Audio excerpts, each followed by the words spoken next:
between you and God. It's about joining in God's agenda and becoming part of a new people, a body that together witnesses God's truth to the world. Friends, that's getting the order right. And Christian transformational leaders get the order right because they balance relationship with task and understanding how people can be part of Jesus' story of love. Now, if you get the order wrong, here are some things that can happen.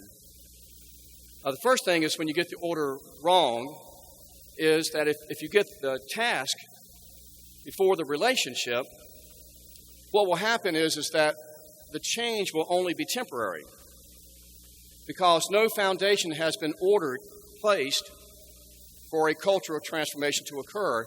And when a leader leaves, you know what happens? You just go back. The other way that can happen is that when we get into a point where a relationship is void of task, then the community is wandering in search for a reason of its existence. It's forgotten to faithfully remember why it's in existence in the first place, and it wanders around. Now, the other way in which we can get the order wrong is that when task is void of relationship, then irrelevancy occurs. Irrelevancy is when what you are saying has no contact with the present or the future. Christian transformational leaders get the order right. Relationship, task, and the primary purpose is to be in relationship with Jesus. When I was growing up, I didn't grow up in the United Methodist Church. I grew up in a different faith tradition. And as I grew up, we really didn't have a lot of times of years we observed. We observed Christmas and Easter. We didn't do a whole lot with Lent or Epiphany or any of those. But there were 2 times a year we did observe, and that was spring revival and fall revival. And the purpose of the revival time was conversion. That was the task.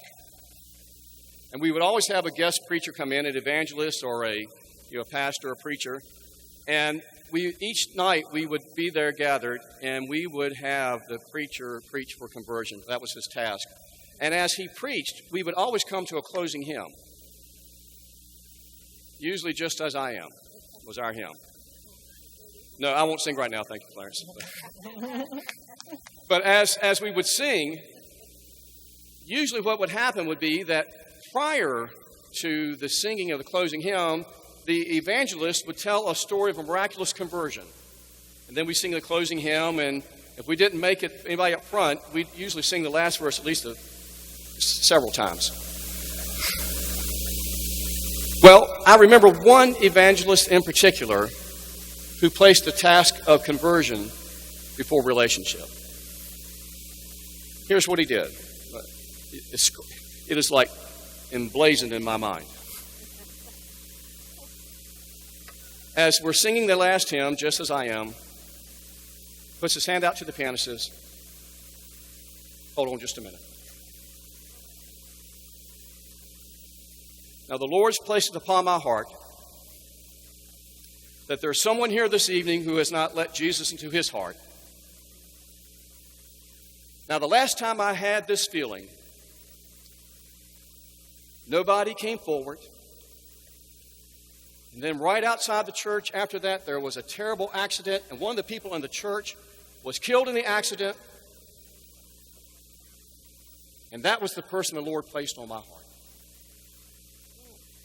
Now, I don't want to say that's going to happen this evening. But I just want to let you know what happened the last time I had this feeling. And nobody came forward and let Jesus into his heart. You can start playing again now.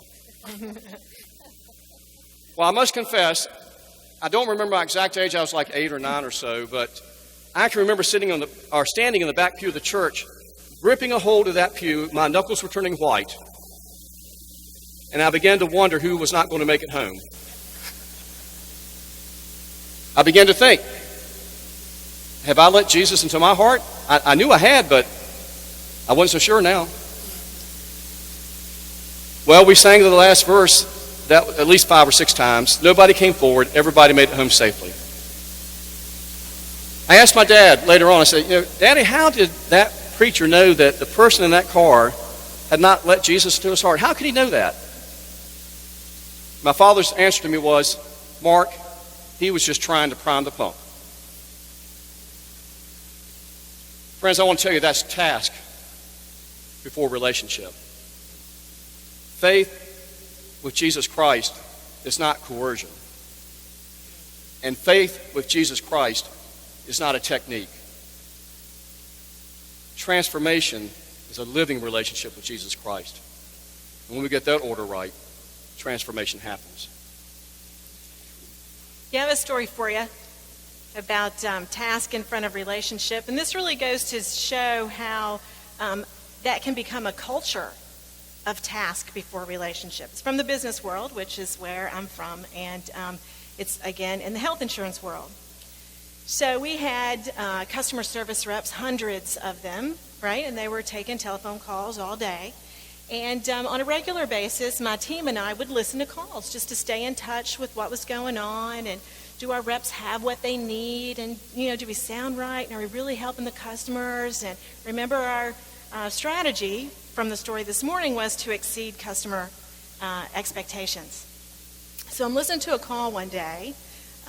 This is so-and-so, may I help you? And the fellow who called was clearly distraught. And he said with a shaky, crying voice, I'm just leaving the doctor's office. He told me I have cancer. What do I do? Now, what does any human being at that moment say? So sorry. I am so sorry. How can I help you? Right? That's not what my rep said. What my rep said was, can I have your ID number? Well, I threw my headset off and went running down 2 floors to try to help the rep save that call and help this man. But when I got back to my office, really what I thought was, this is not the rep's fault. Not the rep's fault. We have built a culture that focuses so much on the task, we have normed the relationship out of these people. And so when we talk about getting the order right, we need to know we're talking personally we have to get the order right. And when we get the order right, we can build organizations that get the order right, and the flip can be true as well. My first career also gives a good example. I was a business executive in my early 30s. I understood task. I know how to accomplish task. And frankly, it enabled me to run up the corporate ladder. This funny thing about that corporate ladder, by the way, as you move from rung to rung, you find, or I found, I'm not very fulfilled. I know what it is. I need the next rung. And so I would work, I would task myself to that next rung. And when I got there, wasn't fulfilled. John, you need the next rung. So I went about task again, and I went to the next rung. I'm a very slow learner. And I did that for a long time. Until finally it dawned on me, John, what you need is to buy your own business. That will make you fulfilled. Well, I did that. And what do you think happened? No, I didn't find fulfillment. I did the tasks over and over. It was a very successful company, but I was not fulfilled. It was during that time that I discovered a very important thing, and that was that my life was virtually devoid of relationship. Now, I know you're sitting there saying, how is that possible? Well, I had lots of work friends. Lots and lots of work friends. And I had lots and lots of playmates, people to play with. But the truth is, I had no relationships other than with my own family. Moreover, I had no real relationship with Christ. Oh, don't get me wrong, I was active in church. I did all sorts of things. And what did I do? I would be at my business meeting. Oh my word, it's 7 o'clock. I need to get over there to the church meeting. And I would go over to the church meeting. It was just like the last meeting. Was no difference at all. Task. All about task. This is a consummate example of task before relationship. In the end, we are always unfulfilled by task because it's irrelevant to God's larger and continuing story. Relationship first, just as Jesus modeled, is the answer to having fulfillment in anyone's life. We talked earlier that Jesus' call of his first disciples was an invitation to be transformational followers by changing the focus of their lives. Come, follow me, was an invitation to relationship. I will make you fishers of people was to the specific task of aligning themselves with the future Jesus envisioned for them. But even when you get the order right, you sometimes find disagreement. Yes, even the disciples who walked along behind the Master argued amongst themselves who is the greatest. We wanted to know how we're handling disagreements in our churches. So one of the questions we asked was, disagreements at our church are usually, and 35% of you said, disagreements are usually resolved by consensus. 29% of you said that disagreements are resolved by key leaders. 16% said that disagreements are resolved by pastor and staff. And 20% said that disagreements are avoided or unresolved. Now, we don't want to get it wrong here. There's nothing wrong with disagreeing, right? A lot of times, great creative possibilities come from healthy disagreements. The issue, though, is when we get stuck. When we get stuck in disagreement and we avoid it then, or we leave it unresolved. And then what happens? When we get stuck, we think what we need to do is work our way backwards or up these steps that we're going to talk to you about until you can find agreement with the person you're working with. And then consider the issue that you're stuck in disagreement about in the context of the agreement that you found. What in the world is she talking about? I'll tell you. Put the steps up there, Marshall. Thank you. All right, so usually it seems that disagreements occur at the action level, the how we're going to get this done. I actually had a group of Christian educators that I worked with one time say, really, if everybody would just go implement all of my great ideas, this would be fabulous. Everything would be fine, right?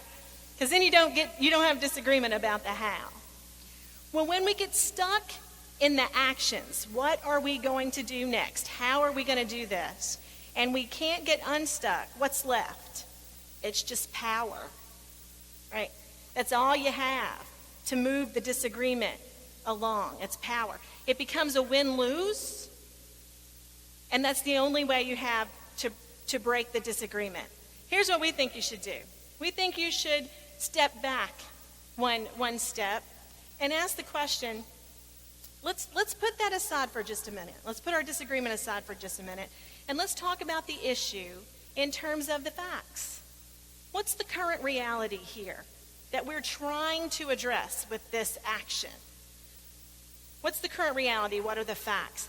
Many times you find, amazingly enough, you have two different perceptions of reality. You can sync those up, might be good to go, right?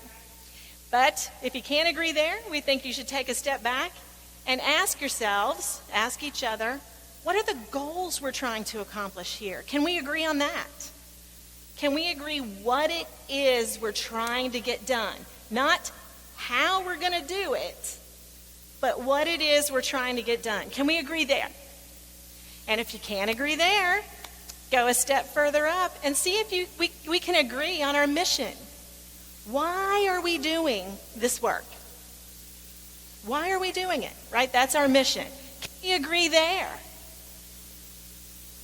If you can't agree there, I like to say the good news is, as Christians, we always got Jesus. And sometimes you got to go all the way to the top of the steps and say to each other, can we agree on what following Jesus calls us to do here? That Jesus has called us to follow him?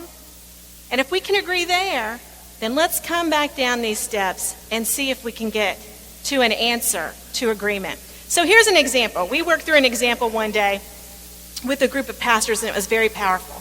These folks were locked in disagreement on hiring a youth minister. We need to hire a youth minister? No, we don't. Yes, we do. No, we don't. And it had been that way for 2 years. It was locked, right? And so what we worked through was, okay, what are the facts about the youth in your church and your community? Do we know? We did not know. So we took some time and went and found out all the facts about those youth. How many are there? How many live within a mile of the church? How many, how many youth don't come anymore? Who are members? The facts, just the facts, without any subjective information. And then we went a step up and we said, what are the goals that we would have around those kids that we now know are out there? What are our goals? We went a step up and said, why are we working with them at all?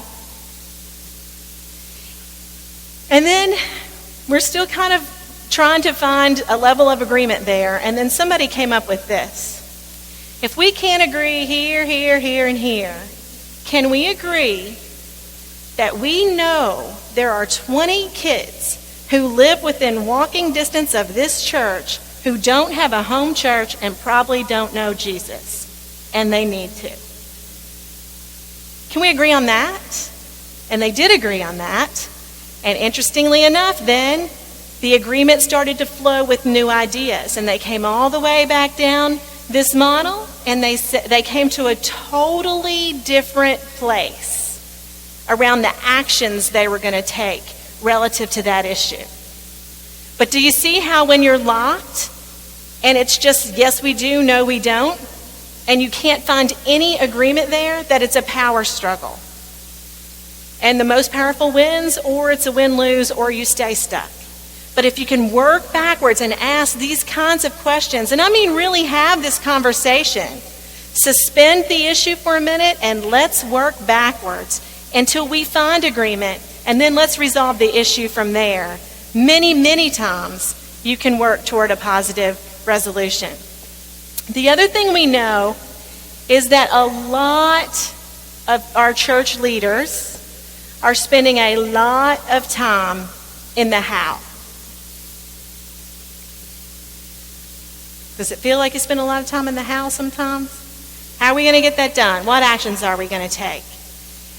And we think we have lots and lots of people who can figure out the how. And people like to figure out the how. You give them really good whys and whats, and man, they like to figure out the how, because then they can own it. Unlike the Christian educators who said, just go do what I tell you. Right? You can't get too excited about that. We think that Christian transformational leaders should spend a lot more time in the what are we doing, and the why. Why are we doing it? So we hope that this gives you a model to think about finding agreement, to think about what to do when you do put relationship first and task second, but you still find yourself locked in disagreement, so that you can move the work of your church forward. Faithful equipping, flowing with living water, aligning ourselves with Jesus' call for our lives, living in relationship with Jesus, and leading through relationship with Jesus. Transformational leaders get the order right as they faithfully equip themselves and as they faithfully equip others to follow Jesus. Jesus defined his faithful equipping of his followers with these words: "If anyone thirst, let that person come to me and drink. Those who believe in me, as the scripture has said, out of their hearts shall flow rivers of living water." Faithful equipping, flowing with living water. Tomorrow morning we'll talk about the third discipline of Christian transformational leadership, which is faithful encouraging and the challenge of change. Thank you. Thank you.